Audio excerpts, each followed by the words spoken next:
Olá pessoal, tudo bem? Eu sou Roberto Rosa, sou professor de Geologia do Petróleo e Perfilagem de Poços aqui nesse canal no YouTube.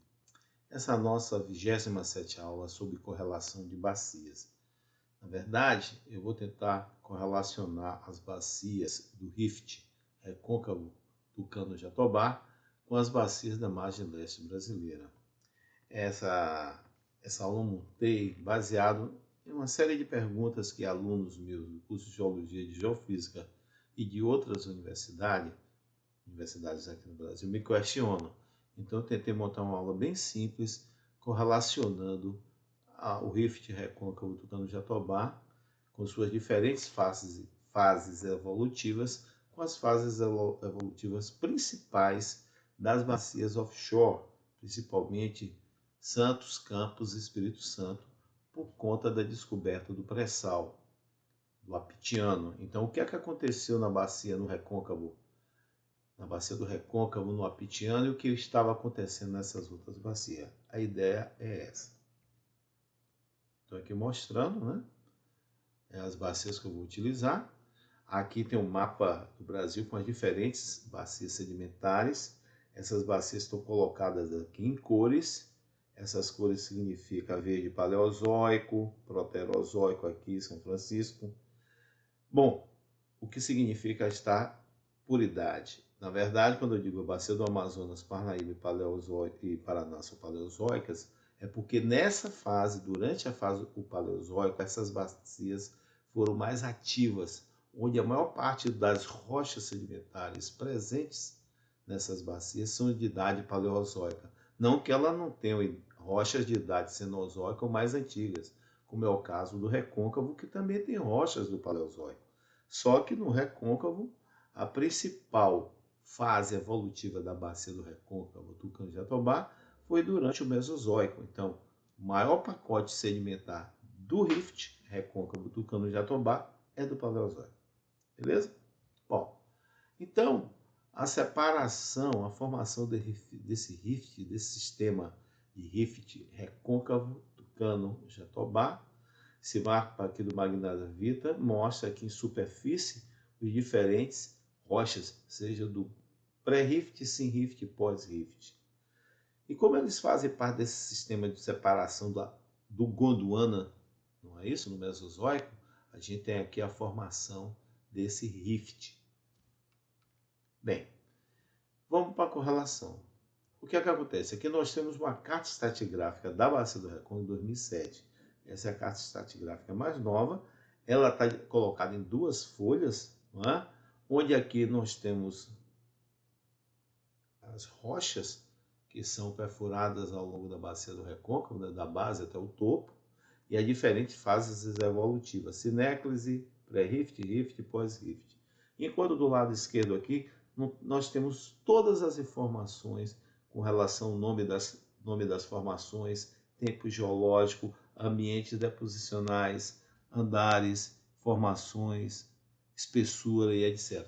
O que se tirou nessa carta estratigráfica de 2007 para todas as bacias brasileiras é a parte das biozonas. As biozonas presentes, a bioestratigrafia, como eu vou mostrar na carta anterior. Então, nessa carta mais nova, não tem o zoneamento bioestratigráfico. No caso aqui do recôncavo, feito de zona 1 a zona 11, através de ostracoides. Bom, aqui nós temos então a Carta Estratigráfica de 1994, foi editada em 1994, essa é 2007. Eu vou utilizar as cartas dessa edição de 1994, porque elas são mais fáceis de ser colocadas aqui na tela, porque são uma folha, enquanto aqui são duas, ocupa muito espaço aqui no PowerPoint.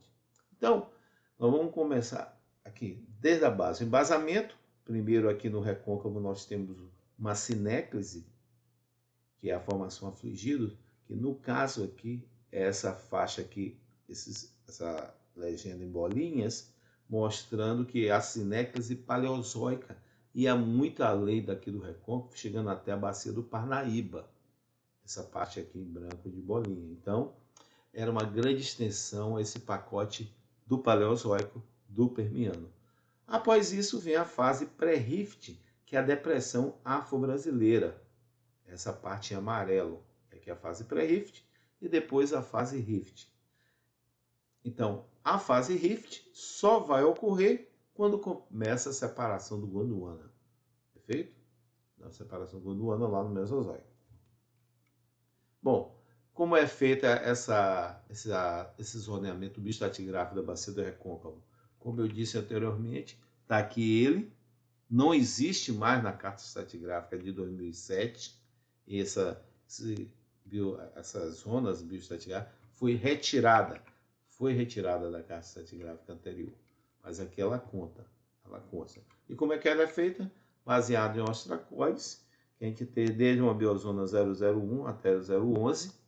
Esses ostracoides, essas biozonas, muitas vezes são marcos estratigráficos e marcos elétricos, eles coincidem com certas feições em perfis elétricos de resistividade, tipo o marco 15, que é muito interessante, o marco 15, o marco 11, como está aqui, o marco 15, é o topo da biozona 0045, o marco 11, o marco 1, o marco B, todos eles têm representante nos perfis, essas biozonas de ostracoides. Bom, então vamos ter que começar a fazer uma correlação, tentar ser de uma maneira aqui, fazer uma correlação bem objetiva e pragmática. Então nós temos a sinéclise aqui na bacia do recôncavo, aqui é o rift do recôncavo Tucano-Jatobá, perfeito? Vamos lá. Aqui é o apitiano.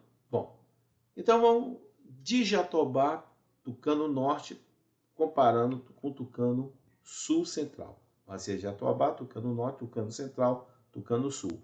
O que é que acontece? Observe que aqui nessa carta estratigráfica, a parte aqui dos conglomerados de borda de bacia, conglomerados do rift, está a oeste, enquanto aqui está a leste, devido a falhas de transferência.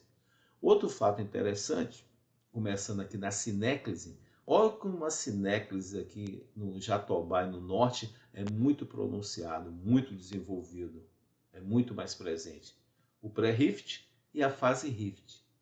Quando a gente compara com o Tucano Sul Central, essa fase de sinéclise já não é tão efetiva, o pré-rift está muito parecido, e no caso da fase rift, fora a mudança da posição da falha de borda desse rift, sair de oeste para o outro lado, para leste, nós aqui já temos um pacote de folhelho mais evidente, enquanto aqui na bacia do Tucano Norte e Jatobá é muito arenoso todo esse intervalo rift. Ou seja, para a prospecção de petróleo, aqui tem muito reservatório, mas não existe selo, rochas selantes ou capeadoras. Já o pré-rift, tudo bem. Até então não foi constatado nenhum depósito, nenhum reservatório economicamente viável na bacia do Tucano Norte e Jatobá.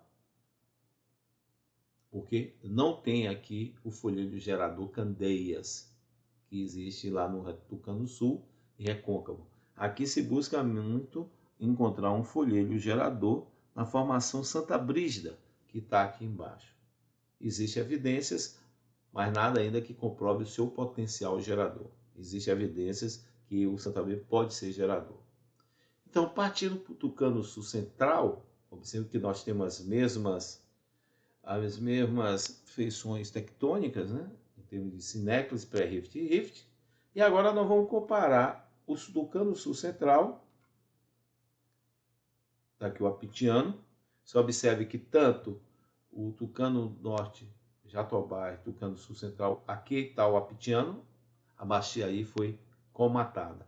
Então, quando eu comparo o Tucano Sul Central com o recôncavo, observe os conglomerados na mesma posição, a leste, e olhe a quantidade de folhejo que aparece na seção rift. Já a sinéclise continua parecida, pré-rift idêntica, e aqui no caso nós estamos tendo a seção argilosa muito maior que no Tucano Sul Central. Isso é muito importante para nossos reservatórios de hidrocarboneto. Nós temos uma série de campos ao longo dessas formações, formação Marfim-Pojuca, que ocorre aqui na fase rift. Lembrando que os principais reservatórios produtores de hidrocarboneto no recôncavo estão aqui na formação Sergipe e Água Grande. E o nosso gerador aqui em cima. Então, esse gerador, como é que esse hidrocarboneto vem parar aqui embaixo? Porque o gerador gera e o hidrocarboneto sobe para regiões de menor pressão e temperatura.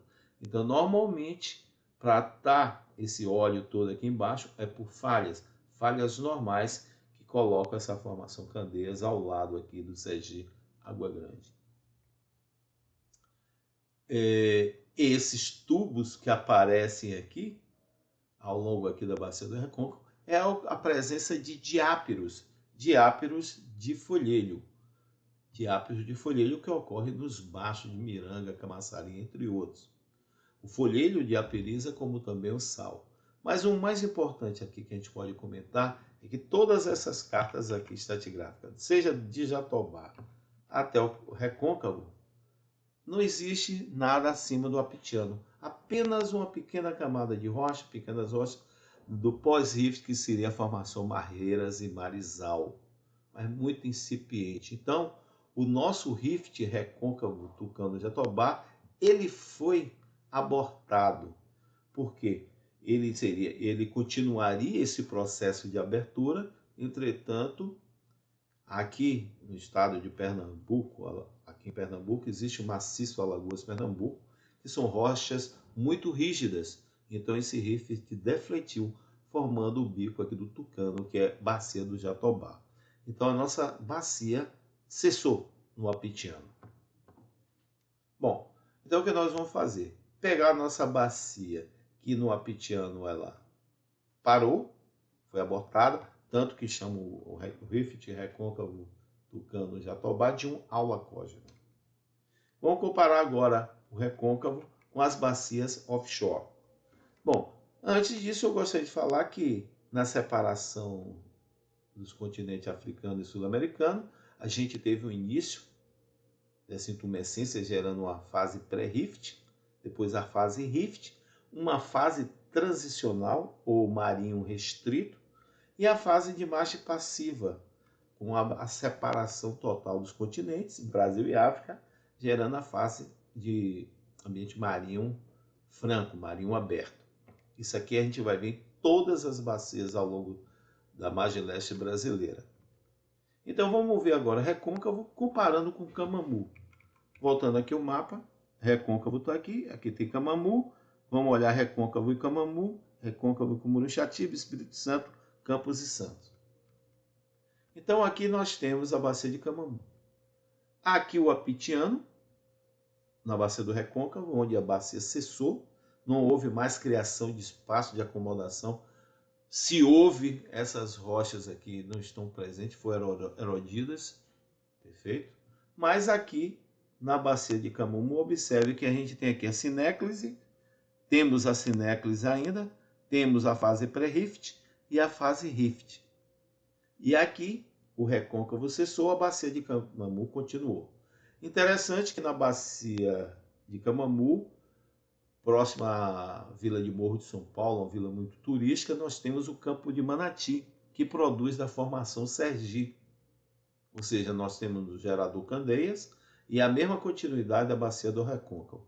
Só que aqui na bacia de Camamu, o que é que aconteceu? Nós temos no apitiano a fase transicional marinho restrita, onde vai ocorrer a formação de carbonatos e sal, como também no albiano os carbonatos pós-sal. É a fase de margem passiva, quando vem os carbonatos do albiano acima do sal. No caso aqui, as espessuras de sal são mínimas comparado com a bacia de Campos e Santos. Agora passamos de Camamu para Cumuruxatiba e Espírito Santo. Olha onde está o apitiano, mostrando que essa sequência é comum em todas essas bacias da margem leste brasileira. Nesse caso, uma coisa interessante, saindo de Camamu, essa fase pré-rift sinéclise não existe, porque não existia essa bacia nessa época. A bacia de Cumuruxatiba só vai se formar aqui no Neocomiano, como também as bacias aqui do Espírito Santo. Então está aqui o apitiano, essas bacias em franco desenvolvimento estão acontecendo. Esqueci de comentar, voltar aqui, que os nossos principais reservatórios no Recôncavo é Sergipe e Água Grande, que é pré-rift, mas nós temos hidrocarbonetos também nos turbiditos do Gomo, nos turbiditos das camadas Caruaçu, nos arenitos deltaicos da formação Pojuca e Marfim. Enquanto aqui em Camamu, o que foi descoberto até então foi aqui nos depósitos do pré-rift, na formação Sergipe, são arenitos fluviais. Bom, no nosso caso aqui, partindo para Cumuruxatiba, onde não há constatação ainda de depósitos de reservatórios com hidrocarboneto, já no Espírito Santo nós temos uma coluna com hidrocarboneto.